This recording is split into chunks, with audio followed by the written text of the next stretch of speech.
तो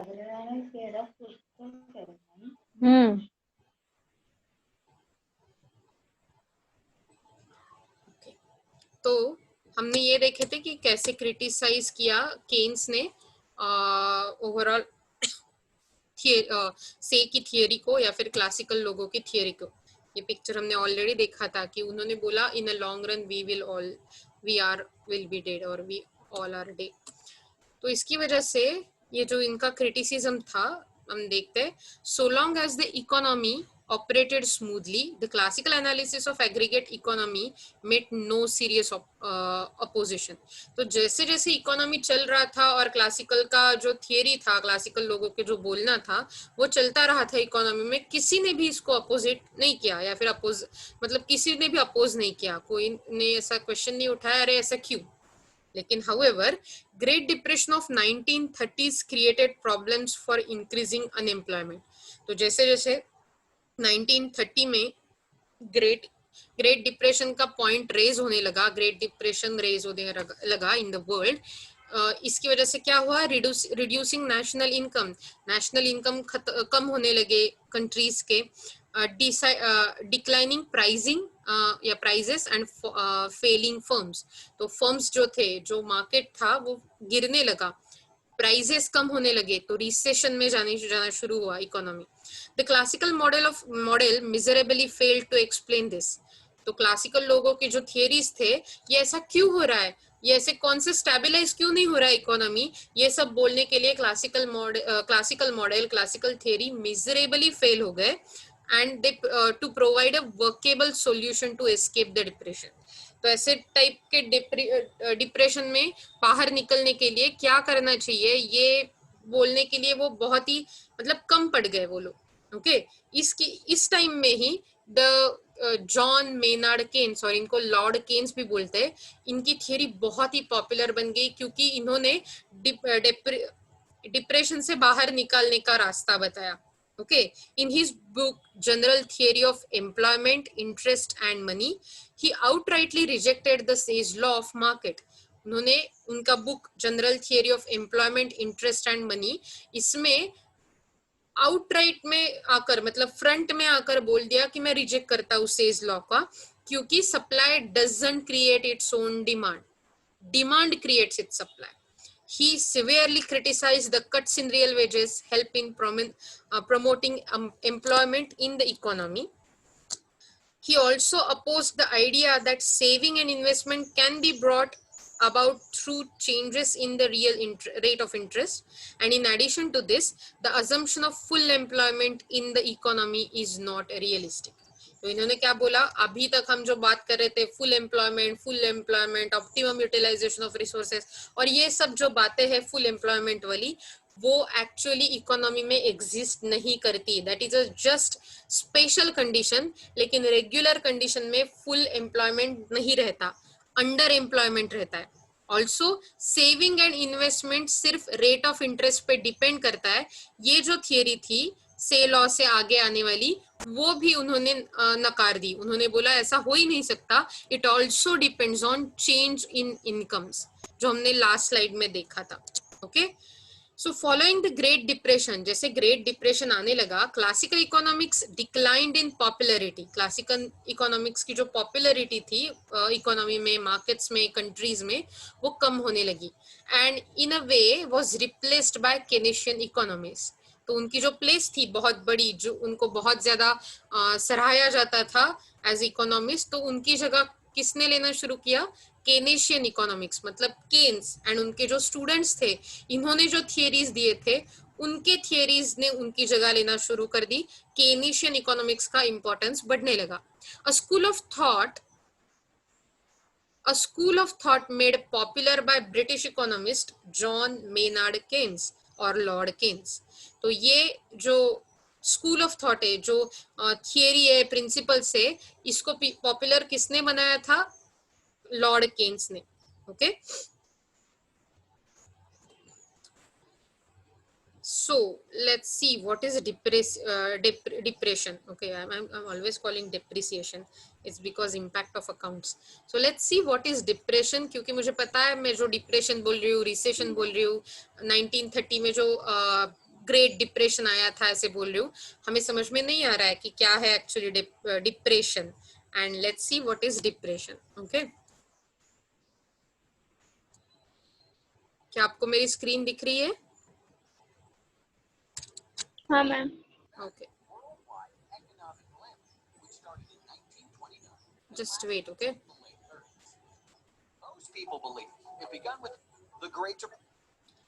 होपफुली आपको सुनाई भी दे रहा होगा. लेट्स सी क्या बोलते हैं ये. The great depression explained only in 1 minute. मैं इसके सबटाइटल्स शुरू नहीं कर रही हूँ क्योंकि उससे पिक्चर ब्लॉक होता है. आई विल वेट और आपको मैं बताऊंगी कि वो क्या बोल रहे हैं अगर आपको समझ में नहीं आ रहा है. अगर आपको समझ में नहीं आ रहा है, raise your hand. Okay. The Great Depression was a dramatic worldwide economic calamity which started in 1929 and lasted until the late 30s. Most people believe it began with the US stock market collapse of October 1929. तो actually great depression ये क्या calamity थी, ये कौन सा संकट था कि मार्केट, शेयर मार्केट गिरने लगा. ओके, या फिर हम ऐसे बोल सकते हैं कि मार्केट में फेल्योर आना शुरू हो दिया. मतलब बहुत सारे चीजों के मार्केट रहते हैं, जैसे कि एक एक चीज का, रियल एस्टेट का मार्केट रहता है, शेयर्स का मतलब कैपिटल मार्केट रहता है, फिर कमोडिटी मार्केट रहता है जहां पर हम जाकर एक्चुअली कुछ बाय करते हैं, सेल करते हैं. ऐसे बहुत सारी चीजों का मार्केट रहता है और एक एक मार्केट जैसे जैसे वो फेल होने लगा. और इसकी शुरुआत लोग ऐसे मानते हैं कि यूनाइटेड स्टेट्स ऑफ अमेरिका, मतलब अमेरिका में जो मार्केट फेल्योर शुरू हुआ 1929 में, उसके साथ शुरू हुई. Okay. By 1932, US stocks were only worth 20% of what they were prior to the. मतलब अब आप ऐसा देख पा रहे हो कि 1929 के पहले जितने ये बक्सों की कीमत थी, तो हम काउंट कर सकते हैं 4, 3, 7, 8, 9, 10, तो 10 बक्सों की जितनी कीमत थी उतनी कीमत अब वो सिर्फ 20% को मिल रही है. मतलब जिस ऐसा बोल सकते हैं कि पहले अगर मेरे पास कोई गहना है, बेंगल है सीधा वाला, तो अच्छा वाला, मतलब उसकी कीमत अगर 100 रुपए है, तो 1929 और उसके बाद क्या हुआ कि वो ही 100 रुपए की बैंगल अब मुझे 20 रुपीज में मार्केट में बेचनी पड़ी. क्योंकि पहले मुझे 100 रुपीज में मिलते थे, लेकिन पैसों की कीमत मार्केट में इतनी कम हो गई कि अब वो मुझे 20 रुपीज में, मतलब उसका वैल्यू बहुत कम हुआ. और ऐसे हर एक कमोडिटी का, आपके पास कार है तो कार की रीसेल की प्राइस कम हो गई. अगर आपके पास घर है, घर की रीसेल की प्राइस, लैंड है, लैंड की प्राइस कम हो गई. तो आपके पास जो भी कमोडिटी अभी मार्केट में है, उस सबकी प्राइस कम होने लगी. क्यों? क्योंकि मार्केट में बहुत ज्यादा प्रोडक्शन हो रहा था, ओवर प्रोडक्शन हो रहा था, उतनी डिमांड नहीं चल रही थी. ओके, इसकी वजह से क्या हुआ, मैंने अगर डिमांड ही नहीं की तो मार्केट में बहुत ज्यादा चीजें दिखने लगती है मुझे, लेकिन फिर कोई लेता नहीं है. तो सेलर्स जो होते हैं वो पैनिक होते रहते हैं और वो अपनी प्राइस कम कर देते हैं. तो इसकी वजह से क्या होता है, पूरे मार्केट में प्राइस कम होना शुरू होता है. तो पहले जैसे घर, लैंड, कार्स, आपके ऑर्नामेंट्स मतलब दागिने, ओके, सो ये सब की प्राइसेस कम होती जाती है, कम होती जाती है, और फाइनली आपके कंट्री में, आपके इकॉनॉमी में रिसेशन आता है, मंदी येते, मार्केट जोरात चालत नाही, सगळा प्रॉब्लेम क्रिएट होतो. पैसे हलायची वेग म्हणजे ट्रान्झॅक्शन होण्याचा वेग खूप कमी होऊन जातो, जसं आत्ताचा थोडासा पिरियड आहे. पण आता आपण त्या ग्रेट डिप्रेशन मध्ये नाही होत. ओके, आता जस्ट लॉकडाऊनमुळे प्रॉब्लेम झाले. जसंही लॉकडाऊन ओपन होईल, हळूहळू सगळं ओपन होत जाईल. आता सगळं बंदच आहे म्हणून प्राइजेस कमी आहेत, किंवा रादर खूप हाय प्राइजेस आहेत कारण सप्लाय नाहीये. ओके, लक्षात ठेवा नेहमी, हर बार याद रखो कि अगर आपके पास प्रोडक्शन ज्यादा है, डिमांड कम है, आपके प्राइजेस कम हो जाएंगे. इसको बोलते हैं डिफ्लेशन, प्राइस कम होना. प्रोडक्शन ज्यादा, डिमांड कम. अपोजिट है, डिमांड ज्यादा, प्रोडक्शन कम, सप्लाई कम, तो आपके प्राइजेस बढ़ेंगे, दैट इज इन्फ्लेशन. तो 1929 में क्या हुआ, प्रोडक्शन ज्यादा था, डिमांड कम था, तो इनमें जो इम्बैलेंस है इसकी वजह से प्राइजेस कम होने लगे. और प्राइजेस जो कम हो रहे थे उसका क्या इम्पैक्ट हुआ, रिसेशन. इसको डिफ्लेशन बोलते हैं, प्राइजेस कम होना, और इसकी वजह से रिसेशन आया. और रिसेशन का एकदम सा लोअर पॉइंट क्या रहता है, एकदम जो बहुत ही घटिया वाला पॉइंट, तो उसको बोलते हैं depression. Okay, Crisis, and 1 year later, Almost half of all United States banks had failed. सी, आधे से ज्यादा यूनाइटेड स्टेट्स के जो बैंक्स थे, जो पूरे वर्ल्ड को करेंसी प्रोवाइड करने के लिए बहुत ही माने जाते थे, वो सब बैंकरप्ट हो गए. बैंक ही थे जो बैंकरप्ट हो गए. Okay. By 1935, roughly 750,000 farms had been lost to bankruptcy or 753 firms and banks, they were closed. एक ही साल में कितने फर्म्स, कितने कंपनीज क्लोज हुए. और सोचो कि अगर इतने फर्म्स क्लोज हुए तो जो वहां पर काम करते थे वो अनएम्प्लॉय हो गए, उनको जॉब नहीं रहा. अगर जॉब नहीं रहा तो इनकम नहीं रहा, इनकम नहीं रहा तो डिमांड कैसी चलेगी.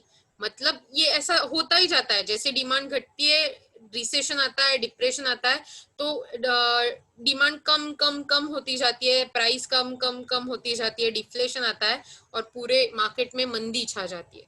were distressed sales. European countries, debilitated by the debt they've accumulated due to World War I. तो इस टाइम में क्या हुआ था, वर्ल्ड वॉर 1 मतलब जागतिक महायुद्ध, विश्व युद्ध हुआ था पहला.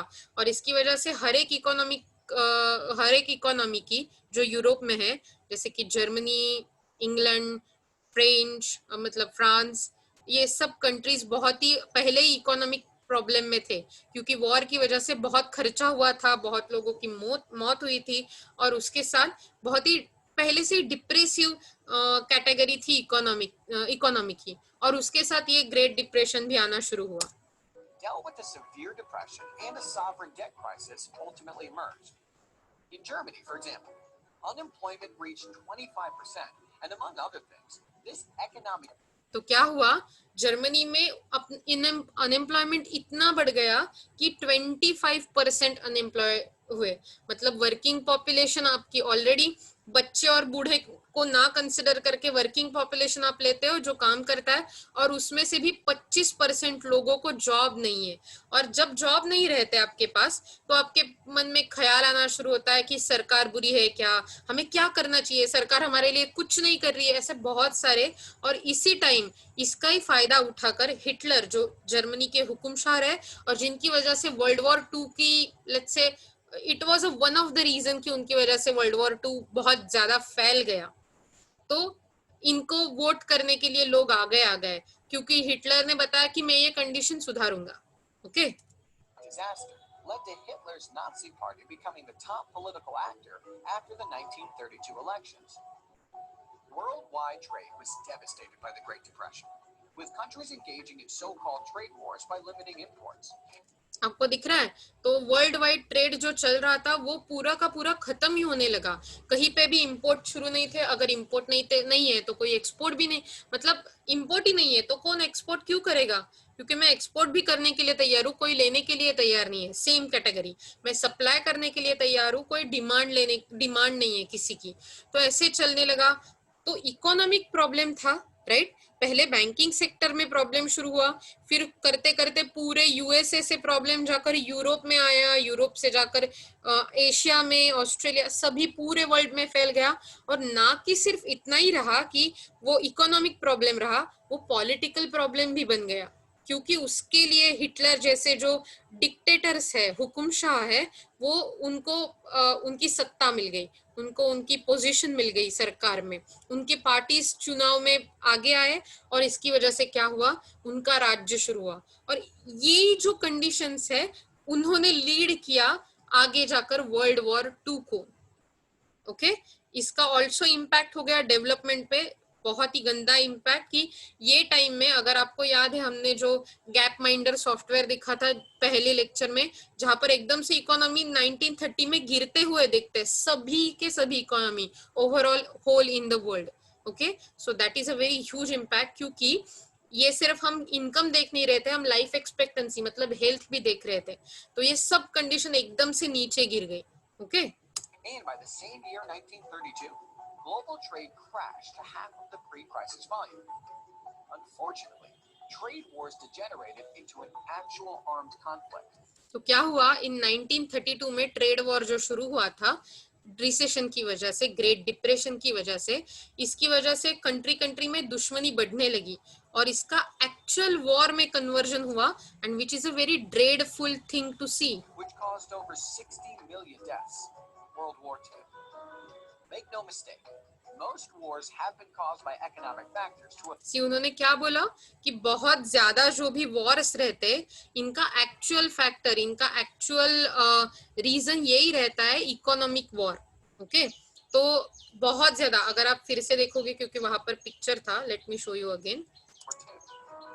Make no mistake, most wars have been caused by economic factors, which caused over 60 million deaths. कितने डेथ हो गए वर्ल्ड वॉर 2 में? जो इकोनॉमिक रिसेशन, बैंक को बैंकरप्ट होने की वजह से यूएसए से बाहर बाहर आने लगा था, ऐसा हम सोच रहे. तो कितने डेथ हो गए? 60 मिलियन. तो अगर इंडियन काउंटिंग सिस्टम में देखो तो इट्स 60 कोटी किंवा त्याहूनही जास्त. It's just official number. आपको पता है ऑफिशियल नंबर कम ज्यादा होते रहते हैं. तो दैट इज 60 मिलियन लोग थे जो वर्ल्ड वॉर 2 में पूरे के पूरे मतलब उनकी डेथ हो गई. Make no mistake, most wars have been caused by economic factors to a very large. तो क्या था, पहले जिनके हाथ में पैसे थे वो डिप्रेशन की वजह से पैसे चले गए, और इसकी वजह से गुनहगारी मतलब क्रिमिनल एक्टिविटी शुरू हुए. Great. Let's learn from the past and not let this happen again. The Great Depression was a hopefully आपको ये वीडियो समझ में आया होगा, और उसके साथ हमने जो देखा था कि डिप्रेशन क्या है, वो आपको क्या ये समझ में आ रहा है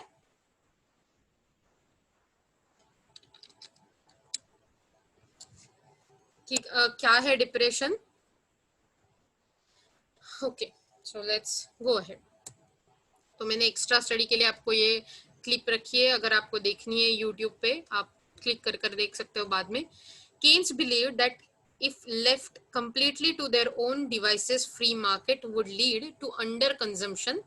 तो गवर्नमेंट का इंटरवेंशन अगर ना हो तो केन्स ऐसे बिलीव करता था कि अंडर कंजम्पशन का मतलब कम कंजम्पशन होना, ऐसा प्रॉब्लम हो जाएगा क्योंकि डिमांड कम हो जाएगी और सप्लाई ज्यादा हो जाएगा, and left society vulnerable to boom and bust cycles. Boom and bust cycles मतलब बिजनेस के साइकिल्स जो ऊपर नीचे होते रहते हैं, और ये बहुत फ्रीक्वेंटली हो जाएंगे अगर गवर्नमेंट का कोई इंटरवेंशन नहीं है. The message of reducing economic downturns would be particularly appealing during the Great Depression. तो इसका जो मैसेज था कि हमें क्या करना चाहिए वो बहुत अपीलिंग रहा सभी सरकार को, सभी शासनों को, कि हम कैसे हमारे इकोनॉमिक कंडीशन सुधार सकते हैं. Keynes advocated that the government has a crucial role to play in maximizing social benefit. अगर हमें social benefit मतलब सोसाइटी के बेनिफिट बढ़ाने हैं, मैक्सिमाइज करने हैं, तो गवर्नमेंट को बहुत ही क्रूशल रोल, बहुत ही इंपॉर्टेंट रोल प्ले करना होगा. Raise taxes and interest rate. तो गवर्नमेंट को क्या करना है? टैक्सेस थोड़े बढ़ाने हैं, इंटरेस्ट रेट बढ़ाने हैं, and lower government spending. Government का जो खर्चा होता है सैलरीज पे या फिर स्टेशनरी पे, बहुत ज्यादा गवर्नमेंट के खर्चे रहते हैं, तो वो सब खर्चे जो है वो उनको कम करने हैं ड्यूरिंग इकोनॉमिक एक्सपांशन. तो इकोनॉमी का एक्सपांशन करते करते ये सब करना है. क्या करना है? टैक्सेस बढ़ाने, इंटरेस्ट रेट बढ़ाने और गवर्नमेंट का स्पेंडिंग कम करना है. पहले तो तीन मतलब हमारे पास सुझाव थे, right. And do not do the opposite during economic recession. और जब रिसेशन आ रहा है, ओके, तो क्या करना है? इसके अपोजिट करना है. मतलब रिसेशन के टाइम में आपको टैक्सेस कम करने हैं, इंटरेस्ट रेट कम करने हैं और गवर्नमेंट का स्पेंडिंग बढ़ाना है. ये क्यों, ये मैं आपको बताऊंगी, लेकिन नॉट नाउ. हम ये कल के लेक्चर में फिर से एक बार रिवीजन करेंगे, तब देखेंगे. As Keynesian economics grew in popularity, classical economics become less influential. तो जैसे केन्स की पॉपुलैरिटी बढ़ने लगी, क्लासिकल इकोनॉमिक्स का जो इन्फ्लुएंस था लोगों पर, इकोनॉमिक्स पर, सरकार पर, वो कम होने लगा. Okay, so let's drop it here and will see you tomorrow. आज जो हमने देखा है दोनों लेक्चर्स में, क्या उसमें आपको कोई भी मतलब प्रॉब्लम है या फिर कोई डिफिकल्टी है?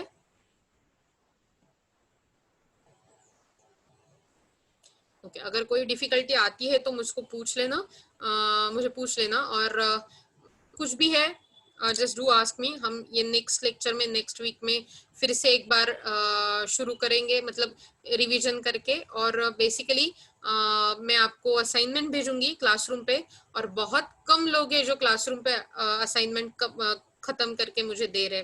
सो प्लीज रिमेम्बर कि आपकी अटेंडेंस जैसे यहाँ पर हो रही है वैसे ही क्लासरूम पे भी होने वाली है.